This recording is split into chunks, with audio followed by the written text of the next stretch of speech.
columna y baluarte de la verdad, edificando con sana doctrina a la Iglesia de Cristo.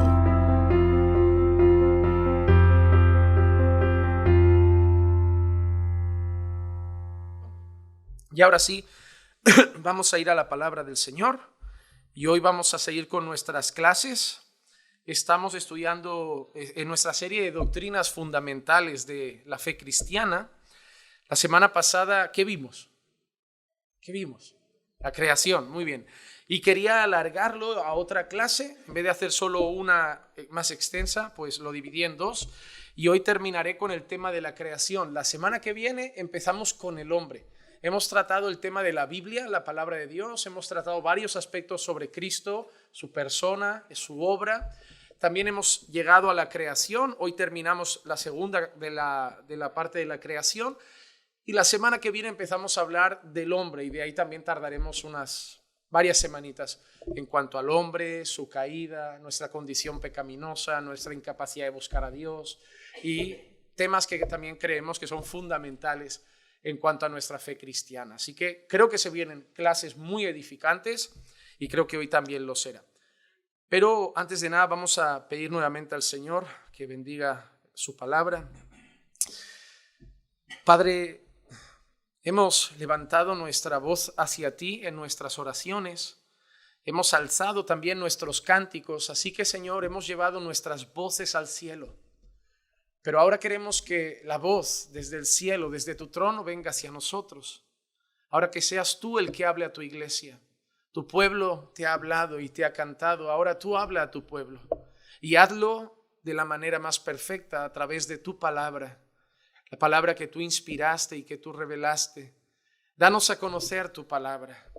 Permíteme, Señor, exponerla con fidelidad, pero también permíteme hacerlo de forma clara y sencilla, para que pueda ser fácil de comprender a mis hermanos. Dame, Señor, la capacidad de enseñarla de una manera, Señor, que puedan atesorarla en el corazón. Y sobre todo, Señor, ayúdame, Señor, a exponerla con plena convicción de lo que es, no palabra de hombres, sino palabra de Dios, y con la autoridad de tu Santo Espíritu, para que no solamente entre en nuestros oídos, sino que tenga efecto en nuestra vida. Y te pido todo eso en el nombre de Jesús. Amén, amén y amén. Esta segunda parte de la creación, estuvimos viendo la creación, el orden de la creación, estuvimos pasando la mayoría del rato el tiempo en Génesis, en los primeros dos capítulos, el capítulo 1, algunos versículos del 2. Nos quedamos por ahí hablando del tema de la creación y hoy quiero matizar un puntito todavía de la creación y luego centrarme en el tema principal que estaré trabajando, que es la restauración final de la creación. Pero antes de llegar a ese punto me gustaría hablar de algo que dije que mencionaría y quiero empezar con eso, y es la participación de la Trinidad en la creación.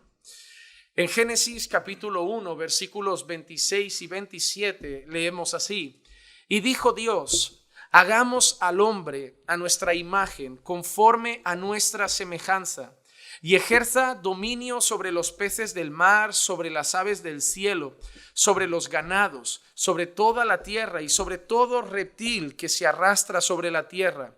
Creó pues Dios al hombre a imagen suya, a imagen de Dios lo creó, varón y hembra los creó.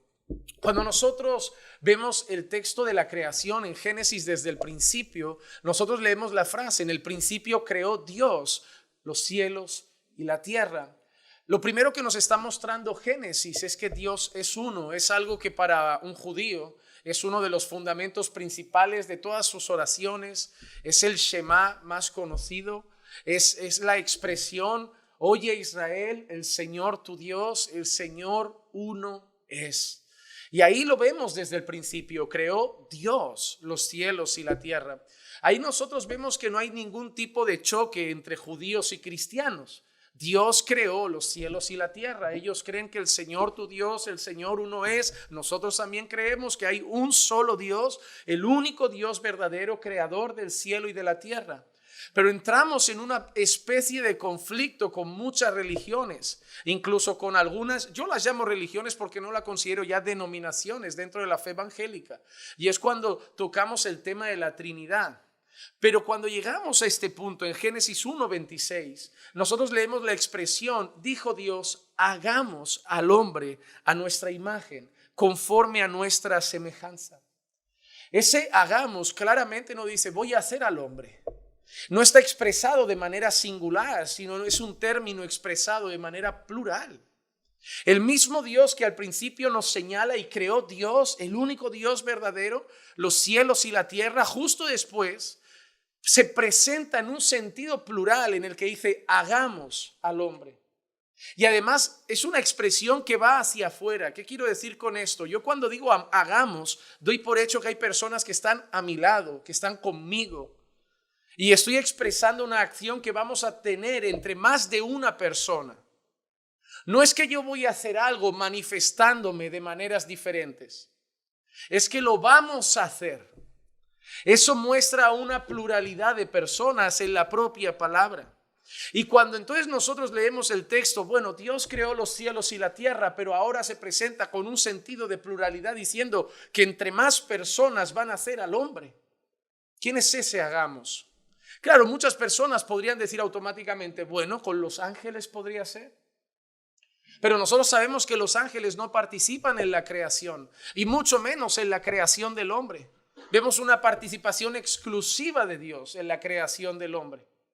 Entonces, ese hagamos está apuntando al mismo Dios que se ha presentado como creó Dios los cielos y la tierra. Al mismo Dios que se presenta como, oye Israel, el Señor tu Dios, el Señor uno es. El mismo Dios que se presenta como uno, ahora se presenta en un sentido plural. Y sí, realmente en el Antiguo Testamento no vemos muchas referencias de esa pluralidad. No vemos muchas referencias de esas tres personas de la Trinidad. Pero cuando nosotros vemos la Biblia completa y tenemos que entender que Dios se ha ido revelando progresivamente, hay una cosa que nunca deben perder de vista. La Biblia no es un libro de historias fraccionadas. La Biblia no es un conjunto de cuentos contados, historias que no tienen sentido, que puedes ir a una o a otra y cada cual es un cuento. Ah, no, vete allí que está la historia de David y Goliat, y luego vete por ahí que tienes la historia de Abraham, y luego vete por ahí que tienes la historia de José en Egipto, y luego vete por ahí que tienes la historia del rey David, y por ahí tienes la historia de Jacob, y por ahí tienes la historia del arca de Noé, y por ahí... No, es una historia que va en una misma dirección. Todo empieza desde el principio y se va desarrollando. Una promesa que Dios hace al principio la va cumpliendo progresivamente. Y toda la Biblia es la revelación progresiva de Dios desde el principio, desde lo que anunció a lo que hizo y cómo lo iba a hacer. No leas la Biblia de manera fraccionada, porque si no te vas a encontrar con religiones que te van a leer un versículo del Antiguo Testamento y te van a decir, eso es así. Va a decir, bueno, eso es lo que Dios dijo ahí, pero ¿qué ha seguido Dios diciendo de ese tema? Por ejemplo, los sacrificios, es tan simple como eso. Yo puedo ir al Antiguo Testamento, leer el Antiguo Testamento y decirte, mira, Dios pide que los sacrificios se hagan de esa manera, que se sacrifiquen estos animales, que se haga así. Pero hoy no sacrificamos animales, ¿sí o no? ¿Por qué? ¿La Biblia manda sacrificar animales? Sí. ¿La Biblia lo manda? Sí. ¿Pero por qué no lo hace? Sí, la Biblia lo manda. Porque Dios ha seguido hablando.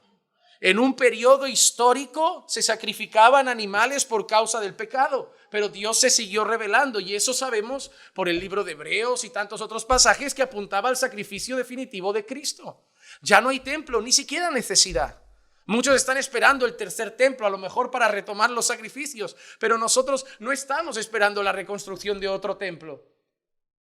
Porque nosotros sabemos que no es necesario más sacrificios, porque hubo un definitivo sacrificio que pagó por nuestros pecados pasados, presentes y futuros una vez y para siempre, el sacrificio de Cristo. Hermanos, ¿la Biblia manda a apedrear gente? Sí, no tengan miedo de decirlo. Tranquilos, que ya saldrán los ateos luego a decir, vuestro Dios mandaba a matar gente. Sí. No tengan miedo. ¿La Biblia mandaba apedrear gente por algunos pecados? Sí. ¿Apedreamos hoy gente por los mismos pecados? ¿Por qué? ¿Estamos en desobediencia? Cada vez que vemos un pecado de esos y no le tiramos un pedrusco a la cabeza, ¿pecamos contra Dios? Claro que no, porque Dios siguió hablando.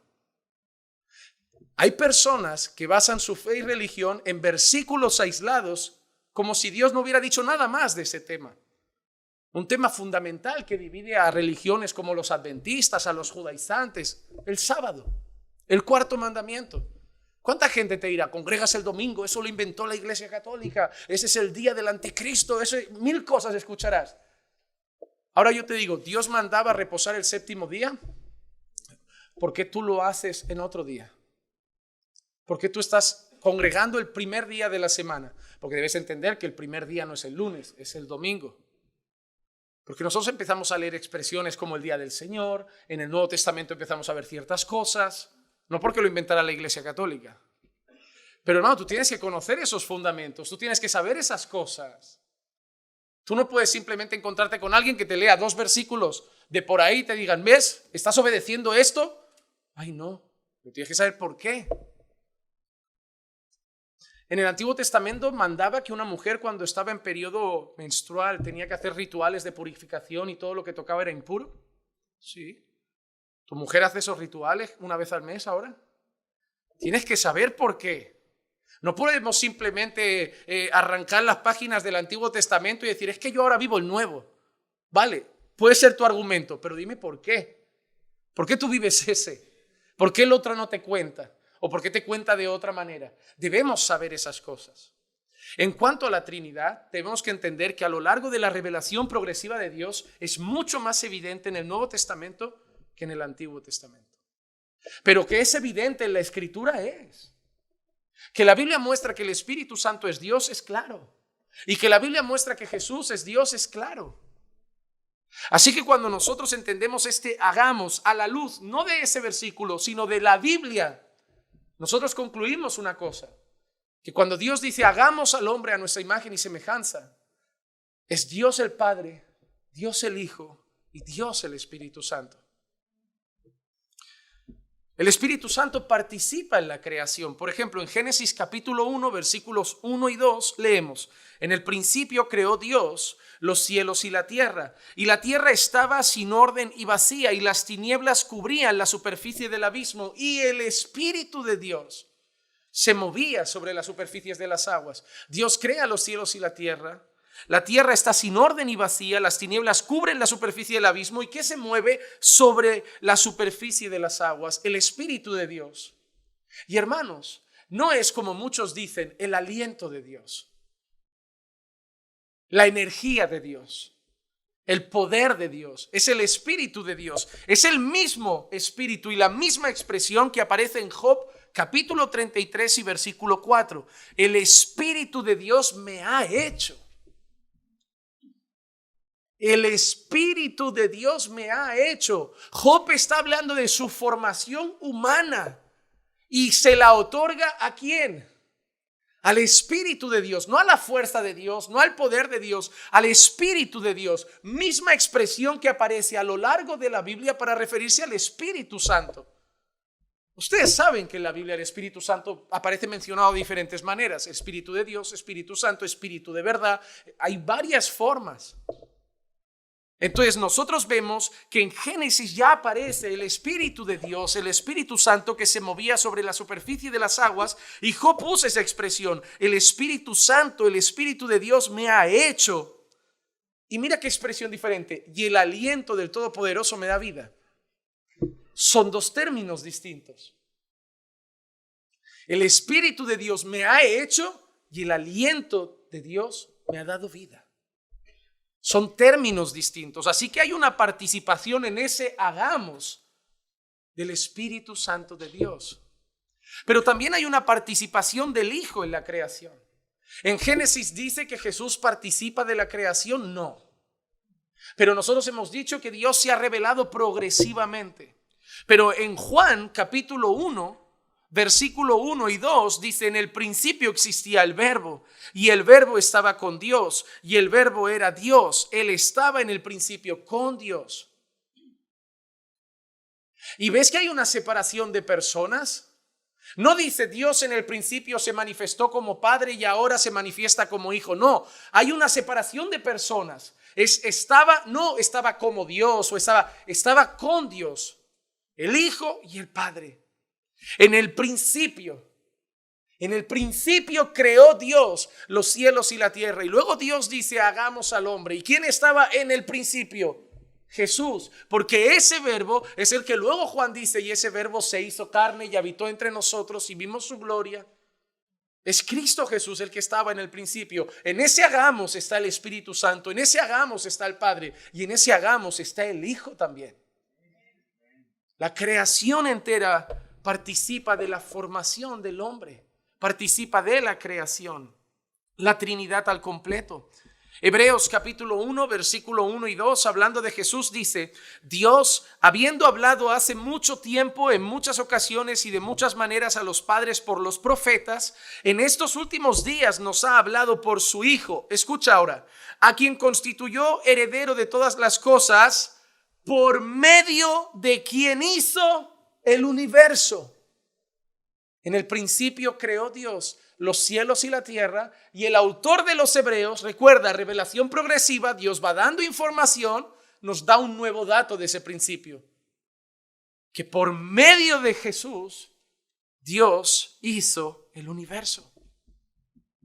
Y eso también lo matiza Pablo a los Colosenses, por ejemplo. Colosenses capítulo 1, versículo 16. Porque en Él, ¿quién es Él? Cristo. En Cristo fueron creadas todas las cosas, tanto en los cielos como en la tierra, visibles o invisibles, ya sean tronos o dominios o poderes o autoridades. Todo ha sido creado por medio de Él y para Él. ¿Hay dudas de que Cristo creó algo? La única duda que puede tener un judío es el hecho de negar el Nuevo Testamento y decir, no creemos que eso sea palabra de Dios. Pero si tú aceptas que esto es palabra de Dios, hay una certeza que esto está revelando en Colosenses, en Hebreos, en Juan y en otros textos. Cristo participa de la creación. El Espíritu Santo participa de la creación. El Padre participa de la creación. Y ese hagamos al hombre a nuestra imagen y semejanza son Padre, Hijo y Espíritu Santo participando en nuestra formación. No es Dios con los ángeles, es Dios el Padre, con Dios el Hijo, con Dios el Espíritu Santo. La Trinidad al completo, creando al hombre a su imagen y semejanza. Amén. Pues cuando Dios crea todo empieza bien, pero el problema es que de lo bueno vamos a la maldición. Recuerden que Dios creó todo perfecto. Nosotros leemos expresiones como y vio Dios que la luz era buena. En Génesis 1:4 leemos que era bueno. En Génesis 1:10, 1:12, 1:18, 1:21, 1:25, constantemente recuerdan. Y vio Dios que era bueno, y vio Dios que era bueno, y vio Dios que era bueno. Incluso llegando a Génesis 1:31 lees, y vio Dios todo lo que había hecho, y aquí que era bueno en gran manera, o era muy bueno. Entonces, ¿cómo creó Dios todas las cosas? Vamos paso a paso. Dios creó todo perfecto. Hermano, ¿sabes por qué tú y yo hacemos cosas mal? Porque no somos perfectos. Tú y yo nos esforzamos por hacer las cosas bien. Tú y yo damos todo por hacer las cosas lo mejor posible. Es más, intentamos ser perfectos. La Biblia lo dice. Yo estos días estaba reflexionando en eso, que hoy es muy común decir, bueno, yo no pretendo ser perfecto. Mal. Tú debes querer ser perfecto. No con arrogancia, no con arrogancia para ser mejor que otro, pero es que la Biblia te lo manda. Sed perfectos como vuestro Padre es perfecto. Tú te tienes que despertar cada mañana queriendo vivir perfectamente delante de Dios. Ese debe ser tu deseo, haber sido tu boca perfecta, tus ojos perfectos, tus oídos perfectos, tus pensamientos perfectos, tu corazón perfecto, tus pasos perfectos. Es la lucha del creyente, vivir para la gloria de Dios. ¿Qué es? Vivir conforme a su voluntad y exaltarlo en todo lo que pienso, digo, hago, todo. Ese debe ser nuestro deseo. Por eso terminamos todos los días pidiendo perdón por algo, porque hemos fallado a nuestro deseo. No vivimos relajados con nuestros pecados, vivimos examinándonos constantemente y cada día luchar para intentar ser perfectos delante de Dios, porque ser perfectos delante de Dios es ser como Cristo. No estamos a la altura, lo sé. No vamos a llegar en esta tierra, lo sé, pero la actitud no debe ser pasiva. Ante la realidad de que en esta tierra no seremos perfectos, no debemos cruzarnos de brazos y decir, bueno, total, aquí vamos a pecar siempre. No, ¿esa es una realidad? Sí. ¿Es la actitud? No. A pesar de que la realidad es que en esta tierra no llegaremos a ser perfectos y solo lo conseguiremos en gloria, la actitud de nuestro corazón debe ser luchar por intentarlo. Buscar esa santificación, porque eso es querer vivir para agradar al Señor en todo, en todo. Nosotros nos esforzamos, pero cada día pedimos perdón, cada día fallamos. Nosotros esforzamos por tratar de una manera perfecta a nuestras esposas, por ser el marido perfecto, el padre perfecto, pero vamos de error en error, porque nosotros no somos perfectos, porque nosotros tenemos una naturaleza caída, nosotros tenemos una naturaleza corrupta. Hemos sido marcados tremendamente por el pecado y tenemos luchas internas con las que batallamos a diario, pero Dios no.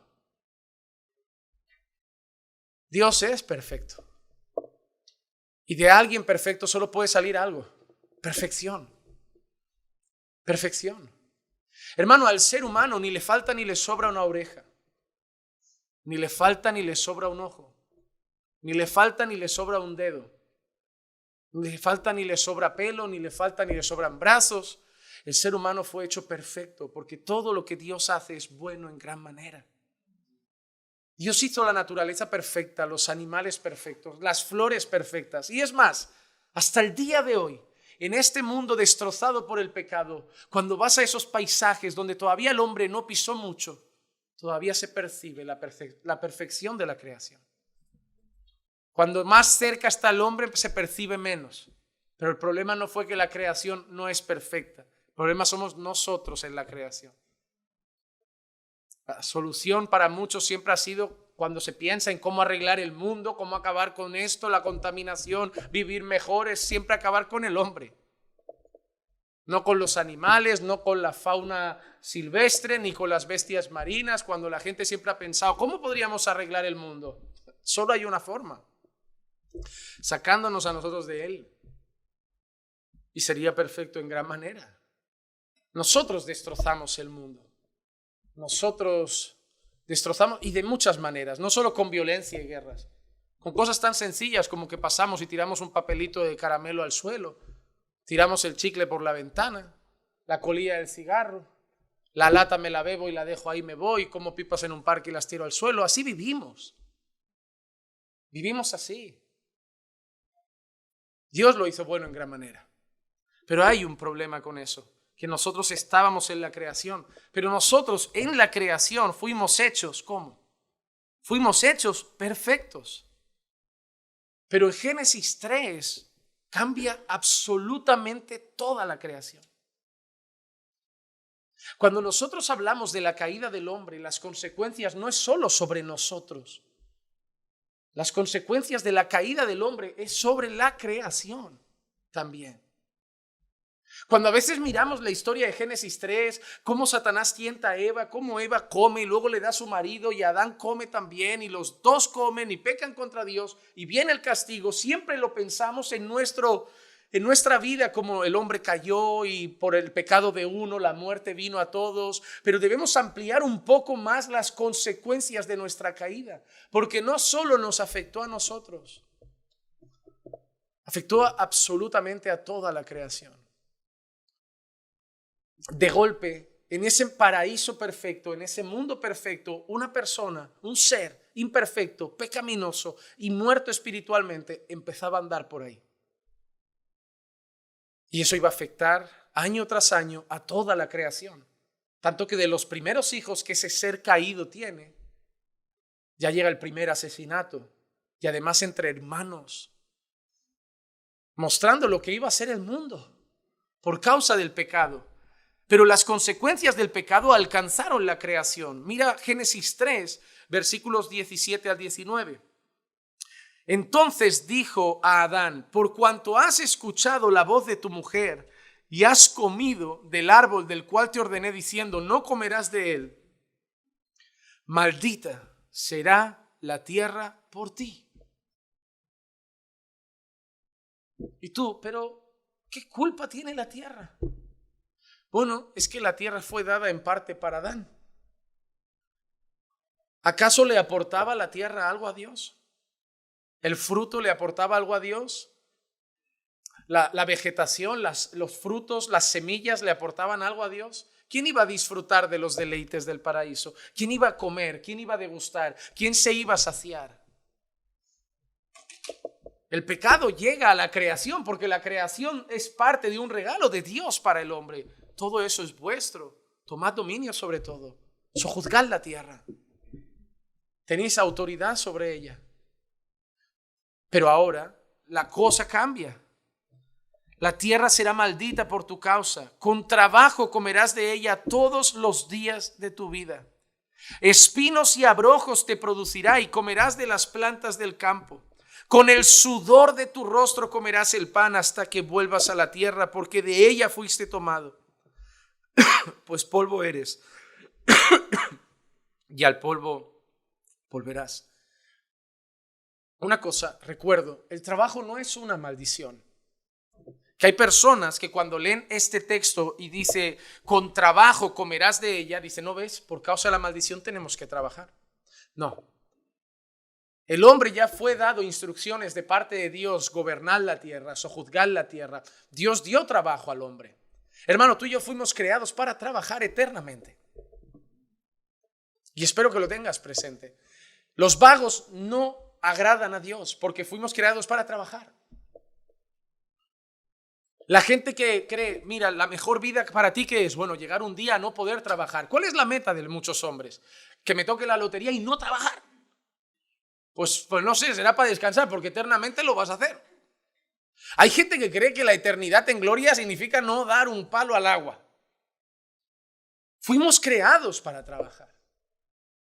Hermano, no fuimos creados para ser vagos en una hamaca 24 horas al día, todos los días de la semana, y por causa del pecado vino el trabajo sobre nosotros. ¿No? Adán tenía que poner nombre a los animales o juzgar la tierra. Eso iba a dar fruto, pero iba a que trabajarse el jardín, iba a que trabajarse las cosas. Solo que todo iba a fluir con mucha facilidad, porque la tierra era fértil, era perfecta, era fructífera y todo era fácil. Todo iba a ser un trabajo fácil. Todo iba a ser un trabajo sencillo. No iba a haber muerte alrededor, no iba a haber mal clima, no iban a haber cosas malas, no iban a haber cosas desagradables, no iban a haber peligros, no iba a haber tierra seca, no iba a haber tierra estéril, no iban a haber sequías. Y vamos a trabajar, pero trabajar como si todo fueran buenas cosechas. Todo iban a ser tiempo de vacas gordas. ¿Pero qué trajo el pecado? Las vacas flacas. El pecado no trajo el trabajo, el pecado agravó y hizo que más difícil la condición del trabajo. Por eso Dios dice, espinos y abrojos va a brotar la tierra y ahora vas a tener que, con el sudor de tu frente. Es decir, ya no va a ser tan fértil, ya no va a ser tan fácil, ya no va a fructificar tanto. Van a haber tiempos de sequía, va a haber tiempos que no habrá cosecha y vas a tener que trabajar duro y sufrir más. Eso es lo que pasó con el pecado. El pecado trajo consecuencias sobre la creación en cuanto a que ya no es perfecta. Se volvió una tierra árida, una tierra con problemas, difícil de trabajar y hizo nuestro trabajo entonces más arduo, más pesado, más difícil. Pero fuimos hechos para trabajar, ¿ok? Si un creyente se despierta un día con ganas de no hacer nada, no glorifica a Dios. No, porque fuiste creado para hacer cosas para su gloria. Y descansar no se puede. Sí, pero todo un día no hace falta. El hombre no necesita 24 horas para descansar. El hombre descansa 8 y perrea 16. Pierde el tiempo 16. Hace el vago 16. 8 las descansa. Las otras 16 está perdiendo el día en el sofá con una pata encima y bostezando y no se quita el pijama y simplemente ahí. Pero eso no es descansar. Porque mientras ves el móvil la cabeza no descansa, mientras ves la tele la cabeza no descansa. Eso no es descansar, es simplemente no querer hacer nada productivo. Tenemos que aprender a llamar las cosas por su nombre. La tierra fue maldita por causa de nuestro pecado. Todo lo que Dios había hecho bueno y bueno en gran manera empieza a ser árido, empieza a ser estéril, empieza a dar menos fruto, empieza a volverse complicado. La tierra cayó bajo maldición. Pero hay una cosa interesante. La tierra cae bajo maldición, pero la tierra, la creación, también tiene esperanza. También tiene esperanza. Romanos capítulo 8, versículo 19 al 22. Porque el anhelo profundo de la creación es aguardar ansiosamente la revelación de los hijos de Dios. Porque la creación fue sometida a vanidad, no de su propia voluntad, sino por causa de aquel que la sometió, en la esperanza de que la creación misma será también liberada de la esclavitud de la corrupción a la libertad de la gloria de los hijos de Dios. Pues sabemos que la creación entera aún gime y sufre dolores de parto hasta ahora. Mira cómo tenemos la tierra. Mira cómo tenemos la tierra. Gime y sufre dolores de parto hasta ahora. Porque mira la expresión, la creación fue sometida a vanidad. ¿A qué momento apunta esa expresión? Fue sometida a vanidad. A Génesis, a lo que hemos leído. La tierra ha sido maldita. Dice, no de su propia voluntad que había hecho la tierra. Pecó la tierra. Pecaron los árboles contra Dios. No fue sometida a vanidad de su propia voluntad, sino por causa de nuestro pecado. Dios sometió la tierra a vanidad. Pero ¿cuál es la esperanza de la tierra? Que la creación misma, dice el versículo 21, que la creación misma también será liberada de la esclavitud, de la corrupción, a la libertad de la gloria de los hijos de Dios. Por eso el texto dice, la creación aguarda ansiosamente la manifestación, la revelación de los hijos de Dios. ¿Qué está diciendo Pablo? Pablo está diciendo que la creación está esperando el día de la segunda venida de Cristo. La creación está esperando el regreso de Jesús. Eso es muy fuerte, porque hasta a veces nosotros no lo esperamos. A veces nosotros vivimos descuidando eso. Cuando Pablo dice a los filipenses que nosotros deberíamos aguardar ansiosamente el regreso de nuestro Señor Jesucristo. El corazón de un creyente debe vivir aguardando eso. El corazón de un creyente debe decir, Señor, está bien por aquí, me lo paso bien con mis hermanos, disfruto de los estudios, pero ven si puedes hoy, porque contigo está mejor. Eso no es querer morirse. Que hay gente que cree que cuando quieres que Jesús vuelva hoy significa que andas deprimido por la vida. No, es más, puede ser que tenga más gozo que tú. Pero si me das a elegir entre lo bueno y lo mejor, yo me quedo con lo mejor. Para mí el vivir es Cristo y el morir es ganancia. Pero pastor, ¿la vida está bien? Sí. Mira, yo me gozo en mi familia en el Señor, me gozo en la iglesia en el Señor, pero también he entendido algo, que mientras estoy aquí es como Pablo dice, si tengo que estar predicando y haciendo cosas, es decir, si el creyente todavía está aquí, no es para perder el tiempo y para montar negocios, el creyente todavía está aquí para hacer la obra de Dios. El único propósito tuyo y mío en esta tierra es que en la eternidad no hay que evangelizar. Y aquí ahora sí. Estamos para eso. Trabajamos porque hay que comer. Trabajamos porque necesitamos sustento. Está bien montar una empresa, si ahí viene el sustento, gloria a Dios. Está bien tener tu casa y está bien tener tu coche, pero nosotros no vivimos ansiosamente detrás de esas cosas como los gentiles. Para nosotros esos son recursos que si vienen bien y si no, gloria a Dios. Pero nosotros estamos aquí en esta tierra como extranjeros y peregrinos, con los ojos puestos en el cielo, de donde ansiosamente esperamos la revelación de nuestro Señor. ¿Me gozo de estar casado con Clicia? Sí. ¿Me gozo de tener esta amada iglesia? Sí. Y mientras esté aquí, que venga más gente, que crezca, sirvamos al Señor. Pero si el Señor me dice, oye, ahora que estáis creciendo, ahora que está viendo un crecimiento en la iglesia, no para de venir gente, ¿no preferirías quedarte unos días más y ver lo que...? No. Ya está bien, gloria a Dios, hemos visto mucho. Ya, pero te digo yo que si te quedas unos días más, ves mucha más, que no importa. Ven hoy, si me das a elegir entre eso, ven Señor Jesús, Maranata, ven Señor Jesús. Pero los creyentes hoy no viven así. Te voy a decir una cosa, yo veo creyentes que parece que no tienen ganas de que venga Jesús, porque tienen mucho que hacer todavía en esta vida. Y no se refieren a hacer cosas para Dios. Tienen que formar una familia. Tienen que tener yo tengo derecho a tener mis hijos. O sea, ¿tu mayor gozo es llegar a tener hijos? No, tu mayor gozo tiene que ser llegar a estar con Cristo. Y si Cristo viene hoy, pastor, y soltero me pilla, ni experimenté el deleite del matrimonio. El deleite lo llamó. Es que es un deleite, no se rían, es un deleite. ¿Saben por qué se han reído? porque son pecadores. Porque si no lo fueran, sí sería un deleite. Pero nos reímos cuando decimos deleite. Pero Dios hizo el matrimonio bueno en gran manera.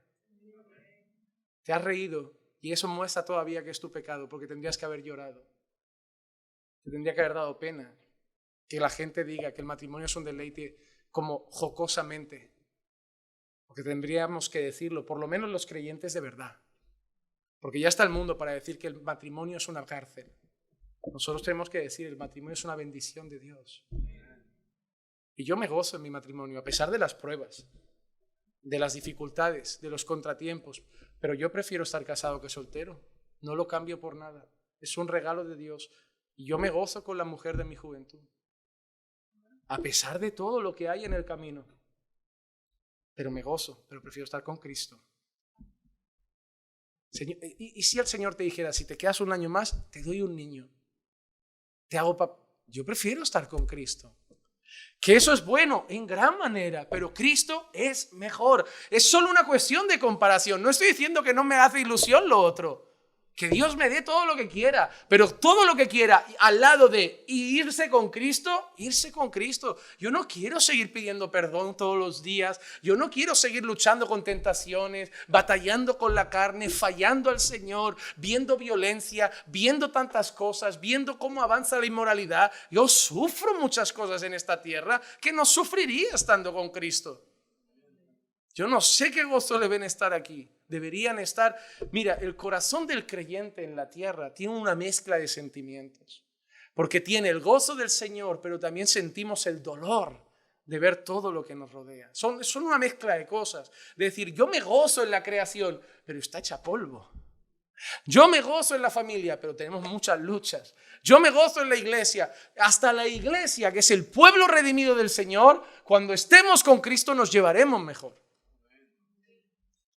Cuando estemos con Cristo no te cambiarás de iglesia, no habrá un hermano hablando de otro, no habrá chismes, no habrá pastores corrigiendo, nuestro trabajo no hará falta. Imagínate, hasta nosotros que ya somos de Dios, en la eternidad con Cristo nos llevaremos mejor. Qué bueno saber que me voy a llevar tan bien con vosotros ahí arriba. Por eso soporto aquí abajo, porque sé que arriba nos vamos a llevar de rechupete. Pero aquí van a haber luchas y es la prueba de que hemos caído. Si Génesis 3 no hubiera pasado en la historia, tú y yo nos llevaríamos perfectamente todos los días, todos los instantes. Pero hay un versículo que dice, soportaos, perdonaos, porque el hombre cayó. Afectó a todas las áreas de la creación y también afectó a la tierra. Pero cuando nosotros veamos a Cristo volver, ¿qué recibiremos? Nuestro cuerpo de gloria. ¿Seremos librados de qué? Del pecado. ¿Seremos librados de este estado de humillación, como dice la Biblia, y llevados a un estado de gloria? ¿Y qué le pasará entonces a la creación? Exactamente lo mismo. Será librada de esa maldición a la que está sometida y será renovada en una tierra perfecta. Mira lo que dice Paul P. Enns.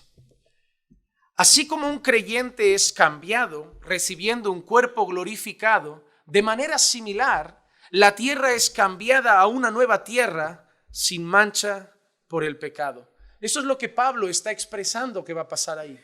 Que así como nosotros recibiremos ahora un cuerpo sin pecado, la tierra también será renovada en una creación sin manchas ya, sin maldición, porque ya no habrá pecado. Y eso es una promesa que vemos en la Escritura. Por ejemplo, Isaías capítulo 65 y el versículo 17. Pues he aquí, yo creo, dice el Señor, yo creo cielos nuevos y una tierra nueva. Y no serán recordadas las cosas primeras, ni vendrán a la memoria. Cuidado, una cosa. Hay que saber leer los textos proféticos, porque si tú literalizas la expresión de Isaías, parece que en los cielos nuevos y tierra nueva en la eternidad no tendremos memoria. Porque da a entender que Él va a hacer todo nuevo, cielos nuevos y tierra nueva, y las cosas viejas, primeras, no serán recordadas. Pero hermano, la Biblia es clara, y un día lo argumentamos con más peso, en el hecho de que tú y yo tendremos memoria en la eternidad. No nos van a hacer un reset el día de la glorificación y pasaremos a no tener memoria de nada lo que pasó. Porque te digo una cosa, si yo llego al cielo y me han borrado la memoria, ¿por qué voy a adorar a Jesús? Si no sé ni por qué estoy ahí. Perdonen, ¿quiénes son ustedes? ¿Qué hacemos aquí? ¿Qué es este sitio? ¿Qué es esa luz que brilla? Pero si yo voy a llegar y voy a decir, digno es el Cordero, y le voy a dar la gloria, es que tengo en mente que estoy ahí por la pura gracia y misericordia del Señor. Entonces, la Biblia es clara. Cuando Isaías se refiere a eso, se refiere a que no habrá recuerdos en la nueva tierra de lo que fue la vieja. Que en la nueva tierra no habrá nada que nos recuerde ahí lo que fue la vieja, que todo será renovado. No que nosotros no recordaremos el pasado, sino que lo que veremos no tendrá ni una pizquita de lo del pasado. No habrá ni un recuerdo de lo malo, no habría ni un recuerdo de esa tierra maldita, en el sentido de la plena y completa renovación de la tierra, cielos nuevos y tierra nueva. Y me gusta porque esto no es algo solo para los creyentes del Nuevo Testamento, esto es algo que aguardaban todos los creyentes de la historia. Y quiero coger solo uno de ejemplo, y es el caso de Abraham y la nueva creación. Mira el pacto que hace Dios con Abraham. En Génesis capítulo 17, versículos 6 al 8, leemos así. Te haré fecundo en gran manera y de ti haré naciones y de ti saldrán reyes. Y estableceré mi pacto contigo y con tu descendencia después de ti por todas tus generaciones, por pacto eterno, de ser Dios tuyo y de toda tu descendencia después de ti.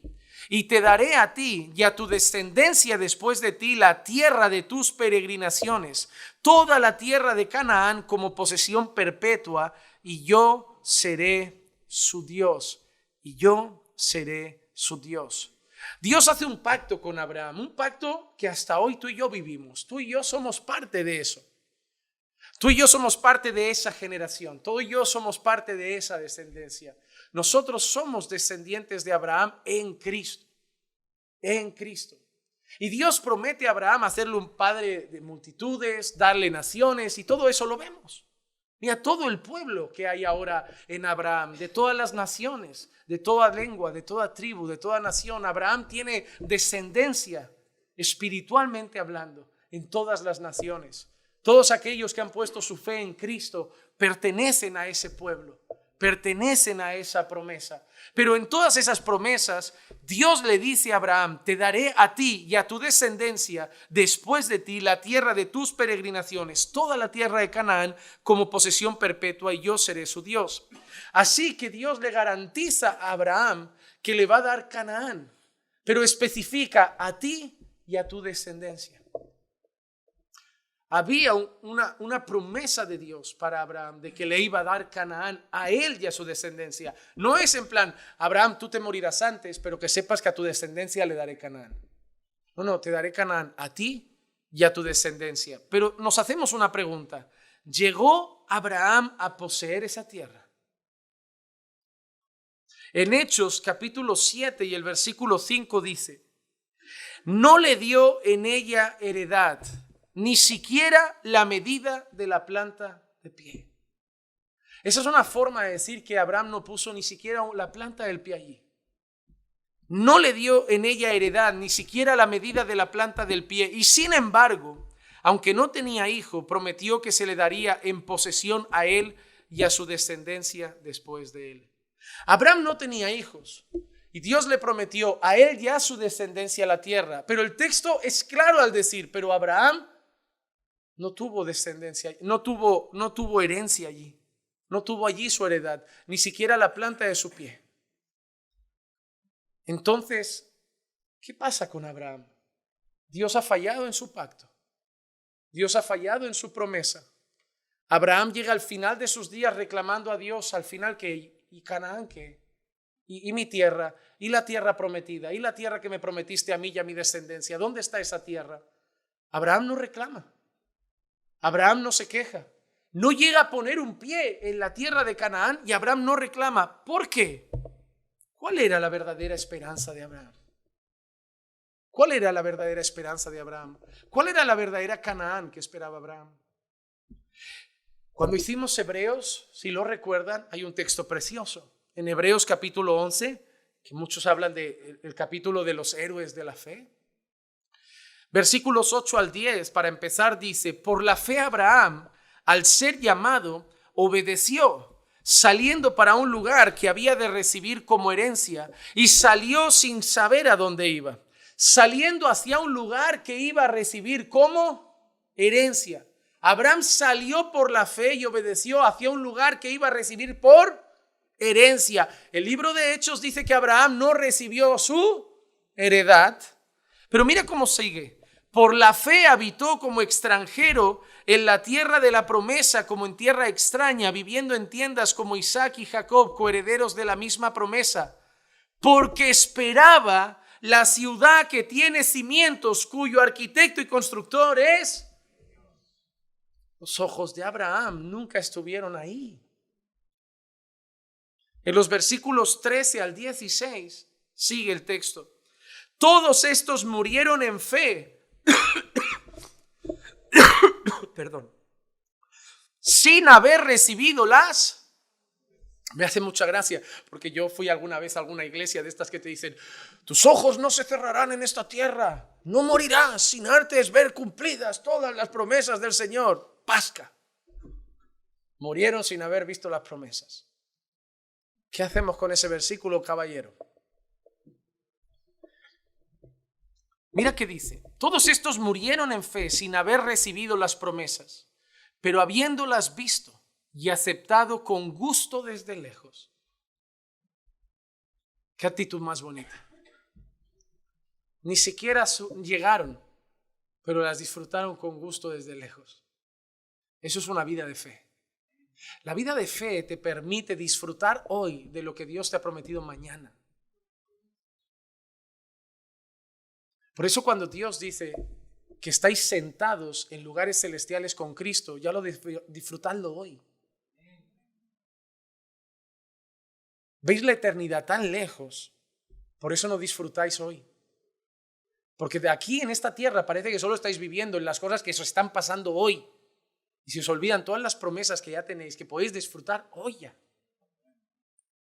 Cuando llegan problemas a nuestra vida es tan fácil como enfrentarlos y en vez de ver solo problemas en esta tierra decir: oh, está bien, esto va a ser duro, pero yo ya estoy sentado en lugares celestiales. Esto va a ser un trayecto cortito para la gloria que me espera. Lo vas a enfrentar con mucho más gozo, con mucha más paz, con mucha más confianza. ¿Sabes? La mayoría de personas que viven con mucha depresión, con mucha angustia, con mucha apatía, tristeza, ¿sabes cuál es el principal motivo? Que no miran al cielo. Que siguen viviendo con los ojos puestos en esta tierra. Porque si viviéramos con los ojos puestos en el cielo, donde está Cristo sentado a la diestra de Dios, tendríamos mucha más confianza. Tú no encuentras gozo en las promesas de Dios porque las olvidas cuando necesitas recordarlas. Tienes suficientes palabras en la Biblia para no necesitar ni siquiera el abrazo de una persona. Pero corres a veces a buscar en los hombres el consuelo que no encuentras en la Biblia porque ni siquiera te dignas a leerla. Estos hombres no vivieron las promesas, pero ya vivían y andaban como diciendo: ¿has visto lo que nos ha prometido el Señor? Eso da gozo, da esperanza. Soy salvo, me voy para el cielo. Esto dura un tiempo. Eso te hace vivir como este mundo. ¿Cómo viven? Estresados, dándole al claxon, agobiados, gritando, enfadados, amargados. ¿Cómo voy a vivir yo así? Con lo que ya me han concedido. Pero te olvidas de lo que Dios te dio. Cuando te ocupas demasiado en las cosas de la tierra, pierdes el gozo de aquellos que van al cielo. Por eso encuentras creyentes que dicen: no, pero ese hermano parece que vive en las nubes, ¿no? Pero los ojos los tiene allí.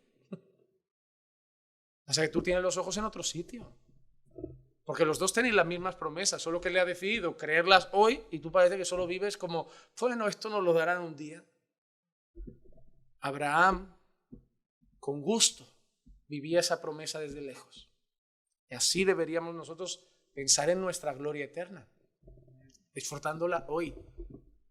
Porque no es algo que te han dado. Tú ya estás en la eternidad. Tú ya no te mueres. No sé si lo has entendido. Que a ti no te va a empezar la eternidad un día, que tú ya eres eterno. Que aquel que está en Cristo no morirá. Disfruta ya las promesas de la eternidad, que degustaremos plenamente mañana, sí, pero ya estamos caminando hacia ellas. Mira qué dice. Confesando que eran extranjeros y peregrinos sobre la tierra, porque los que dicen tales cosas claramente dan a entender que buscan una patria propia. Y si en verdad hubiera estado pensando en aquella patria de donde salieron, habrían tenido oportunidad de volver. Pero en realidad anhelan una patria mejor, es decir, celestial. Abraham, Dios le dijo, te daré una tierra perfecta para ti y tu descendencia. Y Hechos dice que Abraham no puso un pie en esa tierra.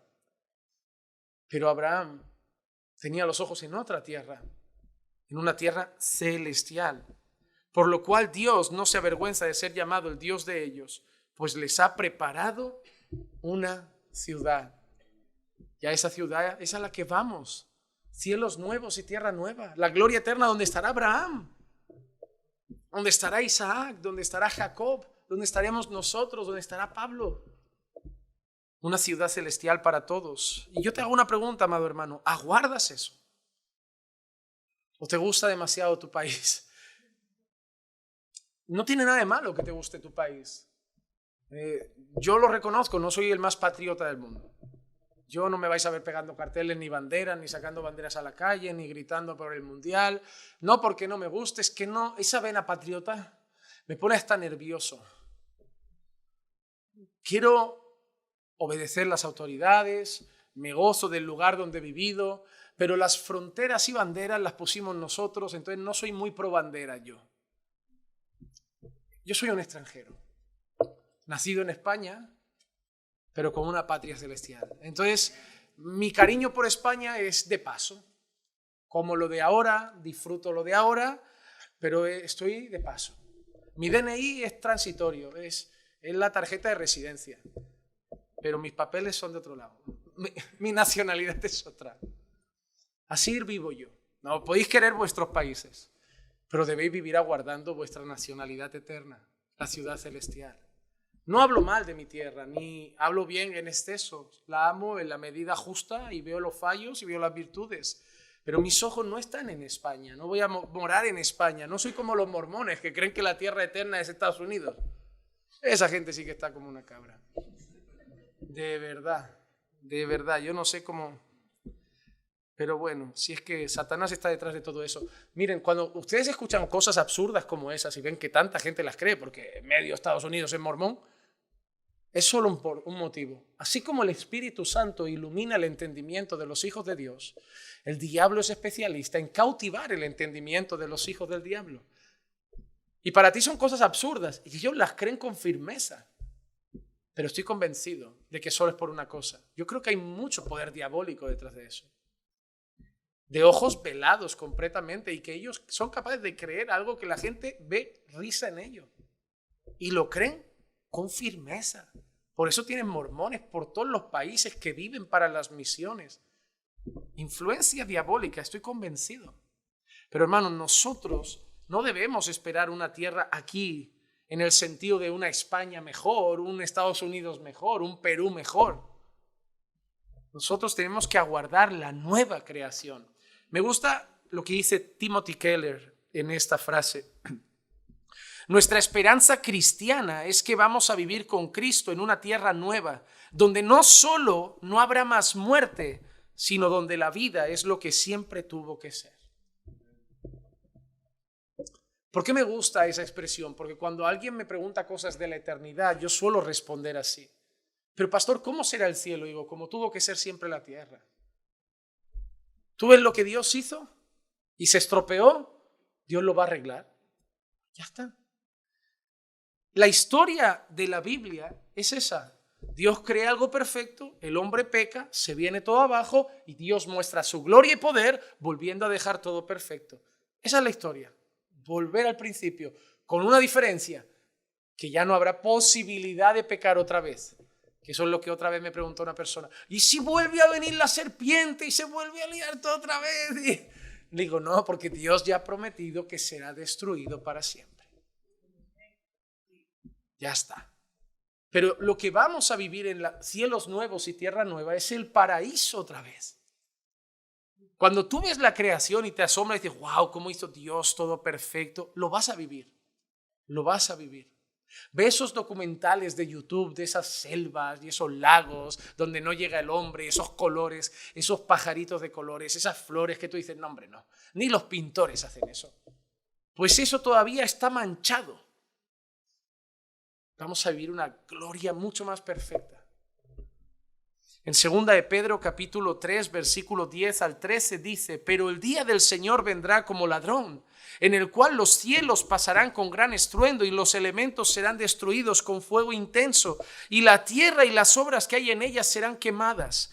Puesto que todas estas cosas han de ser destruidas de esta manera, ¿qué clase de personas no debéis de ser vosotros en santa conducta y en piedad, esperando y apresurando la venida del día de Dios, en el cual los cielos serán destruidos por fuego y los elementos se fundirán con intenso calor? Pero según su promesa, nosotros esperamos nuevos cielos y nueva tierra en los cuales mora la justicia. ¿Cuál es la actitud del creyente hoy? No dice nosotros esperaremos. Nosotros ya los esperamos. Hermanos, ¿por qué mucha gente vive esta vida tirándose a los placeres? Porque para ellos no hay un mañana. Lo tienen que dar todo hoy. Tienen que satisfacer la carne a mil. Experimentarlo todo. ¿Cuánta gente nos dice, tengo que hacerme una lista de 10 cosas que hay que hacer antes de morir? Tirarme en paracaídas, probar esa droga, hacer esto sexualmente. ¿Cuánta gente no tiene esas historias raras de tengo que experimentar una orgía, hacer aquello? ¿Qué pasa? Es su mente. En cuanto el corazón aquí pare, ya acabó. Ellos solo viven pensando una cosa. El momento es ahora, hay que sentir, disfrutar, experimentar ahora, porque cuando se llegue a la oscuridad, se cierren los ojos, no hay nada. Pero nosotros no. Nosotros no podemos vivir la vida de esa manera, como si todo se nos fuera a acabar hoy. Vivimos trabajando, tengo que comprar una casa porque llega mi jubilación y tengo que tener una casa y luego de la jubilación con 65 me la han atrasado 67 y me queda una miseria y ¿qué voy a hacer? Y digo, ¿qué pasa? Ni que se te acabaran los días aquí y hubieras llevado una vida terrible.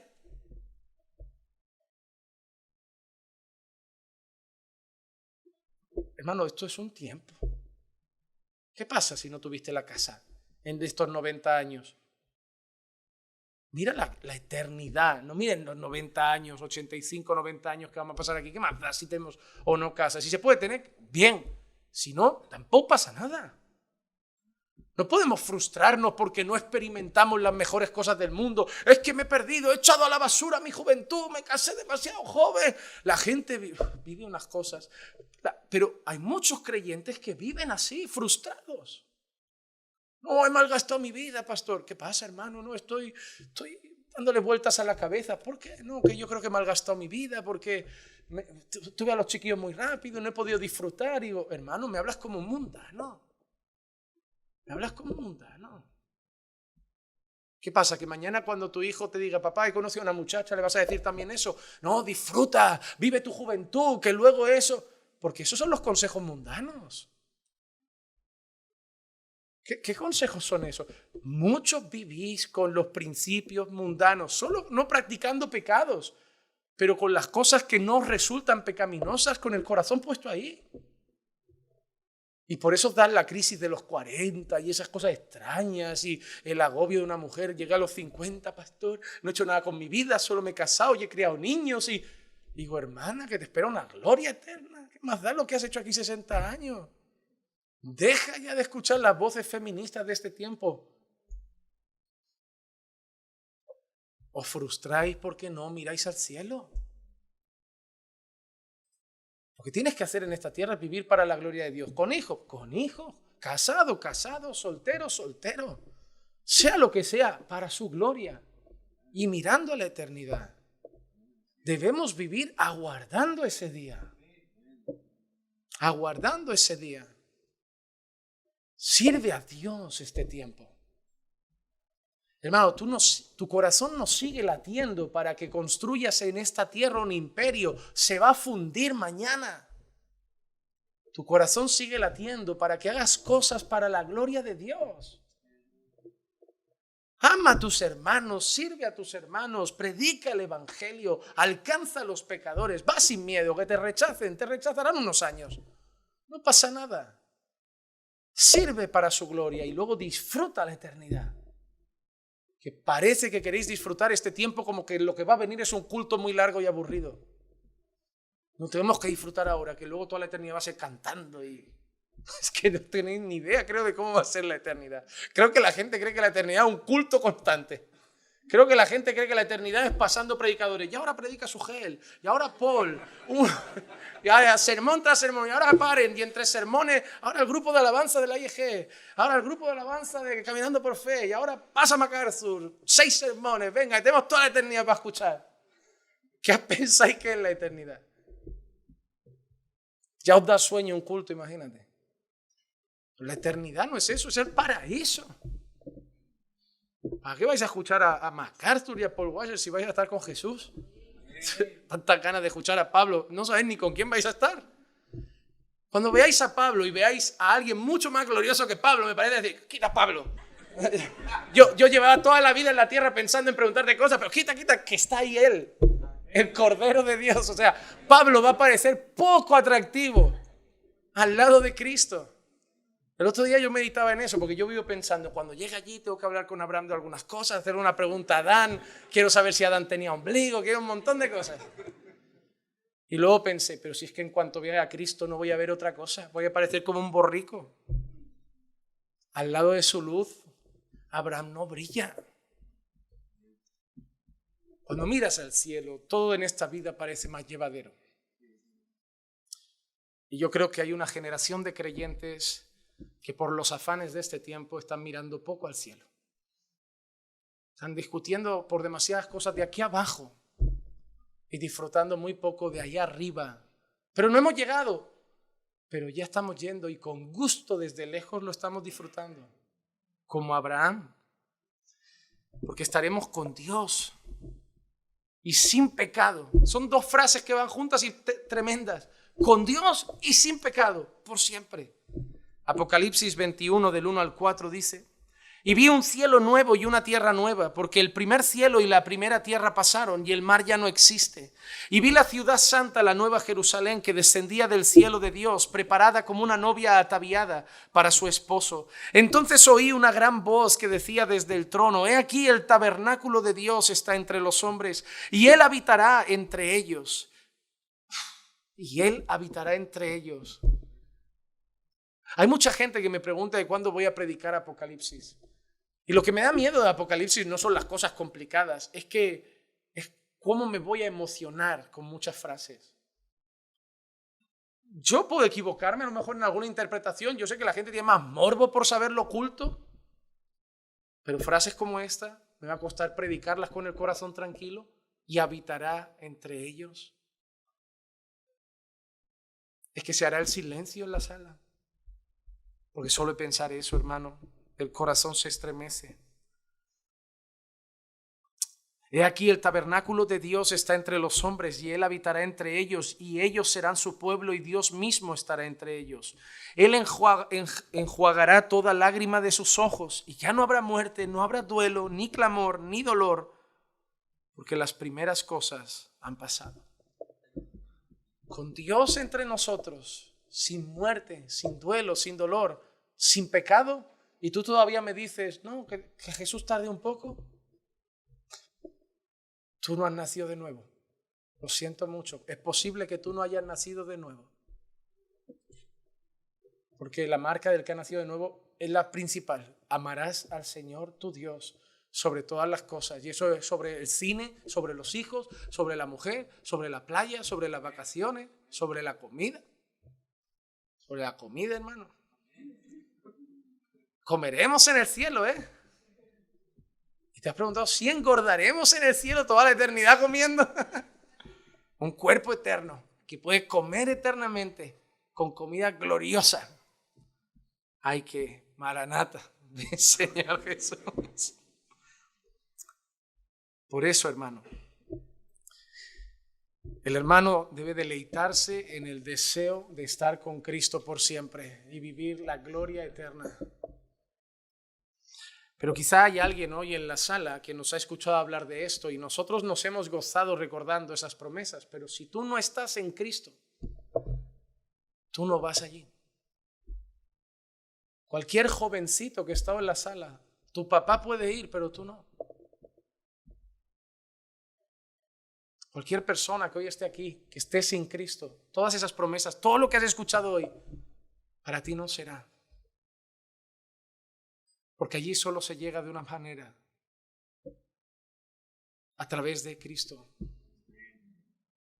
Por eso, si alguien está hoy aquí sin Cristo, yo te llamo a arrepentirte de tus pecados para entonces tener esa promesa. Mira lo que dice Hechos, capítulo 3, versículo 19 al 21. Por tanto, arrepentíos y convertíos para que vuestros pecados sean borrados, a fin de que tiempos de refrigerio vengan de la presencia del Señor, y Él envía a Jesús, el Cristo designado de antemano para vosotros, a quien el cielo debe recibir hasta el día de la restauración de todas las cosas, acerca de lo cual Dios habló por boca de sus santos profetas desde tiempos antiguos. Mira qué relación. Arrepentíos porque viene la restauración eterna. Si te arrepientes de tus pecados, si pones toda tu fe en Jesús, en su obra perfecta, en su muerte, en su gloriosa resurrección, ascensión, todas esas promesas eternas son para ti. Pero sin Cristo no. Sin Cristo, este mundo caído es lo más parecido al cielo que vas a tener. Este mundo caído que a ti te parece un infierno es lo más parecido al cielo que tú vas a poder tener sin Cristo, porque te esperará el infierno. Pero para nosotros los cristianos, este mundo caído es el mayor infierno que vamos a degustar. La respuesta para la eternidad no está en nosotros, está en si estamos en Cristo. Solo tú sabes dónde estás hoy. Si estás en Adán o si estás en Cristo. Y quiero terminar con una frase que me pareció bonita de Randy Alcorn, que dice: si eres un hijo de Dios, no solo te das una vuelta en la tierra, no tienes solo una vida terrenal, obtienes algo mucho mejor y sin fin. Vas a habitar la tierra nueva, vivirás con el Dios que adoras y los hermanos que amas como una persona eterna en una tierra eterna. Llévate esa frase en el corazón. Mira a tu pastor que a veces te irrita y sepas que vas a vivir conmigo para siempre. Pero yo seré un pastor glorificado. Ahora te caeré mucho mejor. Hermano, ama a tu iglesia. Porque puede ser que tu padre no esté contigo para siempre, pero tu iglesia sí. Yo sé que es muy triste lo que acabo de decir. Pero ama a tus hermanos, porque no hay garantías de que tu familia carnal, física, esté contigo en la eternidad. Pero nosotros sí. Y desde hoy ya debemos degustar lo que va a ser nuestra vida eterna juntos. No hay que esperar a disfrutar de ese momento glorioso, cuando como Abraham ya podemos disfrutarlo un poquito ahora. Vamos a orar.